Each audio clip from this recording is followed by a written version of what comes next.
Hey you guys, welcome back to my channel and happy Monday. So today we're going to talk about Briana Dejesus and Kail Lowrys. So they are like enemies. They hate each other. They are always bickering back and forth.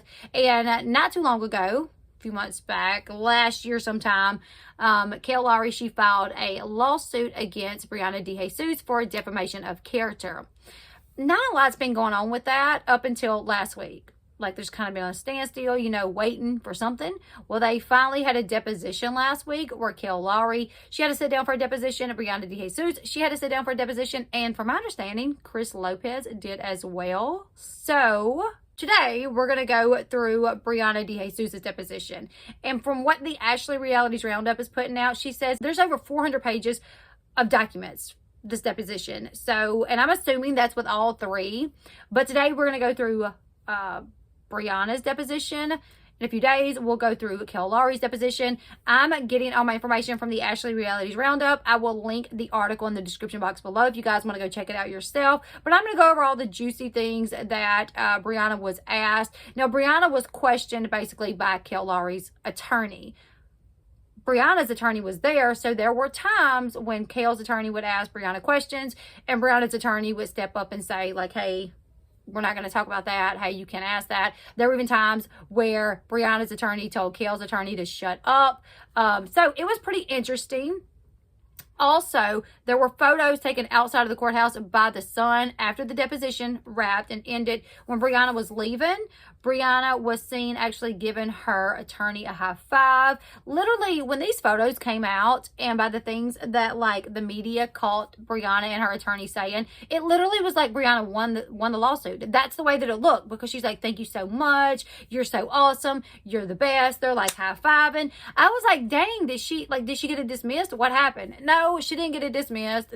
They just did the deposition. Now, could it possibly be dismissed? Absolutely. But right now, the only part that we're at is the deposition. Now, her attorney did speak to Celeb Buzz, and this is what he said. He said, I think we got what is best in life. I don't know. A thoughtful judge that I'm confident will come down on the side that relied on the First Amendment and not on the side that relied on negativity and smears. So I guess they were so happy because they feel like this judge may eventually rule in their favor. I don't know, you guys. So we're going to go ahead and we're going to get into this recap of the questions that Briana was asked by Kail's attorney and how she answered them. Now, really quick, I do want to put this out there. I thought this was pretty funny. Throughout the deposition, Briana actually brought up several different websites and like reality pages. She actually brought up the Ashley Reality Roundup, and this is what she had to say. She said, the Ashley's Reality Roundup, which is credible as hell. I feel like the Ashley is a spy for Teen Mom. They know everything. They never lie. I feel like that's accurate, and I've always said that. That's why I always rely on the Ashley for like all my like reality TV news and gossip, because she always got the inside scoop and never has she been wrong. So I thought that was really funny that at her deposition, that's what she told her attorney. Now, one of the main questions regarding this lawsuit, Kail wants to find out if Briana slept with Chris Lopez. That's a big thing here. Whether or not it even matters, I don't even know, you guys, but Kail, her attorney, and herself, they are insistent that Briana tell them or tell the judge if she slept with Chris. Now, Briana said, like, hey, I'll tell the judge, I'll tell my attorney, but I don't want that to be known to Kail. Like, if I tell whether or not I've slept with Chris, it needs to be kept confidential away from Kail. But Kail, she is not okay with that. Like, Kail's like, if she answers, then I want that to be a matter of public record. I want to be able to know that, and I want it to be able to be put out there if she did, in fact, sleep with Chris. I don't think that's fair. I don't think it's fair. If she slept with Chris, I don't think the whole world should know that unless she wants to tell that or unless Chris wants to tell that. I don't think it's anybody's business. So Kail has stated that she believes that Briana and Chris slept together in April of 2021 when they met up in Miami, but Briana, she denies those claims. Now, a lot of the time of the deposition was actually spent talking about the first time Chris and Briana met in person. Briana admitted to meeting up with Chris in April 2021 in Miami, where Chris was there celebrating a birthday party. She told the attorney, she said, we got dinner, we went to the beach, we went to Starbucks, we walked around, and that's about it. Now, Kail's lawyer began to ask more questions about Chris. She asked how many other times Chris and Briana had hung out. It was at that point that Briana's attorney wanted to go off record, but Kail's attorney denied it. They did not go off record. There was a dispute, and Kail's lawyer vows to leave the deposition open so they can go back to that topic later on. Now, on what Briana's relationship was like with Chris after their first meeting, Briana stated that the April 2021 trip to Miami was the first time they met in person, but they have previously spoken through Facebook, text, DMs, FaceTime. Any way you could speak, these two had spoke. You know, FaceTime calls, regular text, DMs, phone, and she said that in 2021, she was speaking to Chris at least once a week, sometimes more. She told the attorneys, she said maybe every other day, I don't know. She said around October 2021, they hung out again, this time in Philly to record Chris's podcast. Now, this meetup was recently shown on Teen Mom 2. We got the pleasure of watching that go down. She then reveals that they actually met up a third time, to which no one really knew about. She claims that after recording the podcast episode, Chris made an additional trip down to Florida to hang out with her. She claims that they did not stay together in the same hotel room though. But my thing is, like, if he came to Florida to hang out with you, why are you staying in a hotel anyways? Why not just go home? Unless I guess you're going to a different part of Florida maybe. But if he comes to Florida to see you, why not come close enough to where he could stay in a hotel somewhere down the street and you could just stay at your house? But she said that they did not stay together in the same hotel room, which leads me to believe that they were in the same hotel, just not the same hotel room. I don't know. Now, they went into talking about on why she feels Kail dislikes her, and this is what she had to say. She said, Kail has always been really aggressive with me. I think she hates me for sleeping with her ex-husband, Javi. During the deposition, the lawyers pulled up the Ashley's article from 2018 about Briana accusing Chris of being abusive to Kail. A Daily Mail article was also brought into question, stating that Briana had beef with Kail, something that Briana denied in her deposition. She said it was more on her side than on my side. I don't have any issues with Kail. She went on to say that she feels that Kail does not like her because she was added to the cast of Teen Mom 2. She said, I think she was upset that I was stealing TV time away from her story. Briana also suggests that her communications with Chris is another reason that Kail hates her. Yeah, I think we all know that, obviously, right?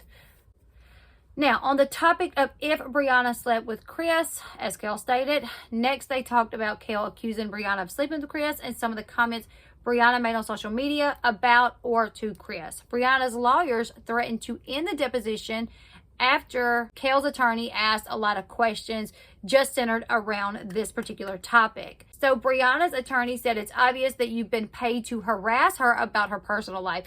So Briana's attorney straight up told Kail's attorney, like, I feel like Kail is paying you to harass my client.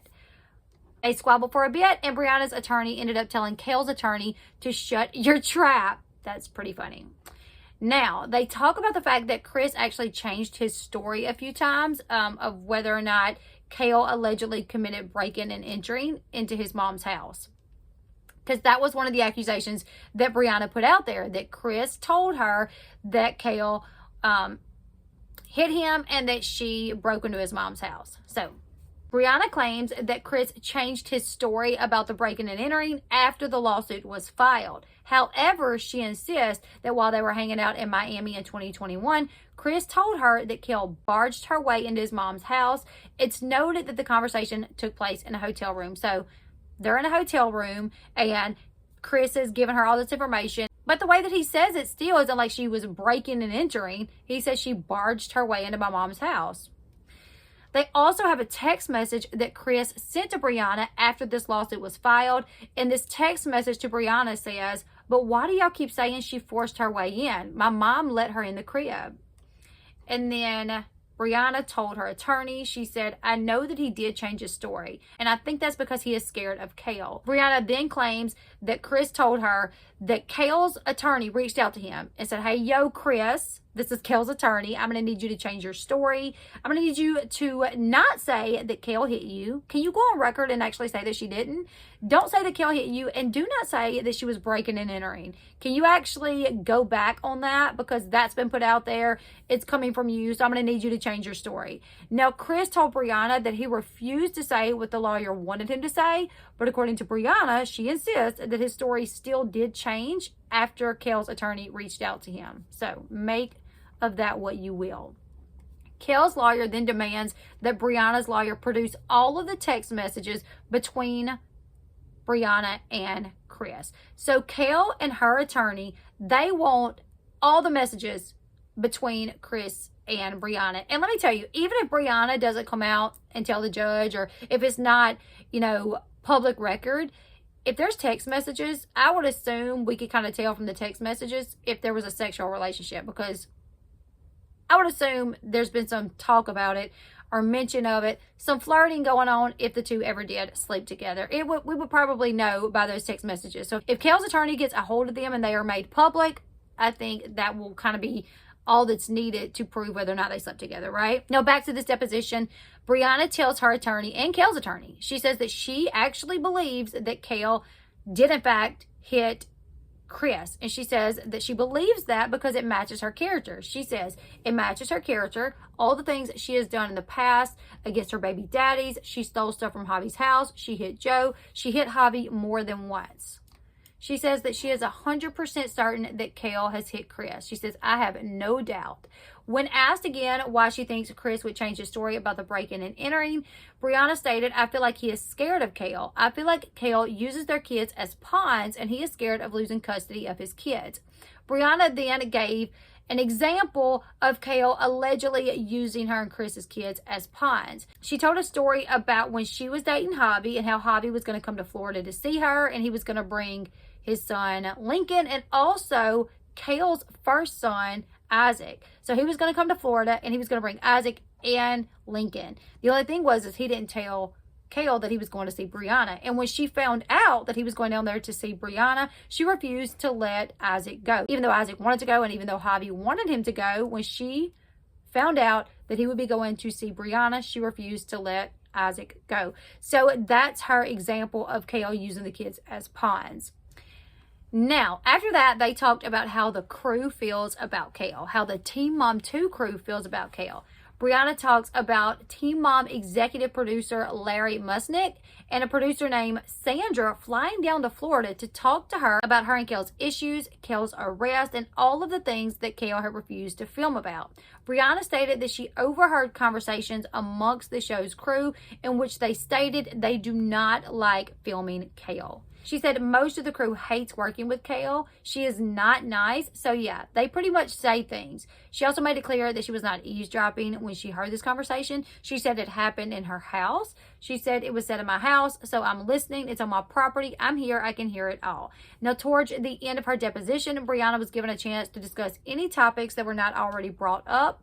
She says, I feel like I have a lot to say. I'm upset that this is even being a thing. I don't understand how someone can try to sue me for defamation of character when she already makes herself look bad.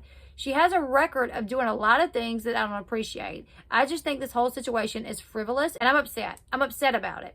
So that's her deposition. That's at least the juicy parts. Like I said, these depositions, they were over 400 pages long, you guys. So they actually just picked out like the most juiciest questions and answers. Also, we're going to go over Kail's deposition maybe tomorrow. I will hop on here, record a video.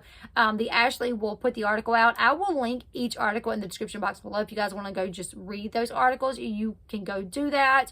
But if not, I will be bringing all the juiciest questions and answers. I think it's really funny that one of the attorneys, Briana's attorney, told Kail's attorney, like, shut your trap. And he's also like, I think Kail paid you to harass her. All the while, Briana sent Kail a treadmill. And then when Kail's attorney emailed Briana's attorney to be like, hey, your client is literally like harassing and fat shaming my client, sending her a treadmill. He's like, oh, I don't see that as fat shaming or harassing. She should send me the treadmill. I need to lose weight. Like, you are just like your client. Like, come on, really?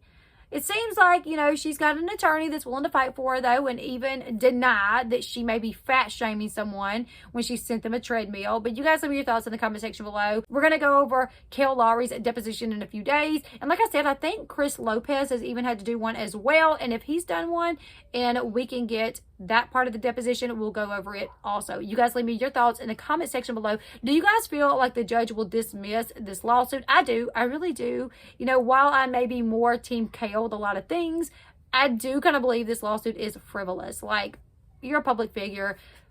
even if these things are not facts, like I think Briana really thought that they were, and she was told that they were by Chris. So it wasn't like she was maliciously spreading misinformation. Like, she literally thought that it was true. So you guys, let me your thoughts. Do you guys think that this lawsuit will be dismissed? Let me know in the comment section below. If you are not subscribed to this channel yet, please do me a huge favor and hit the subscribe button down below. Make sure you give this video a huge thumbs up. And until next time, I'll see you guys later. Goodbye, everyone.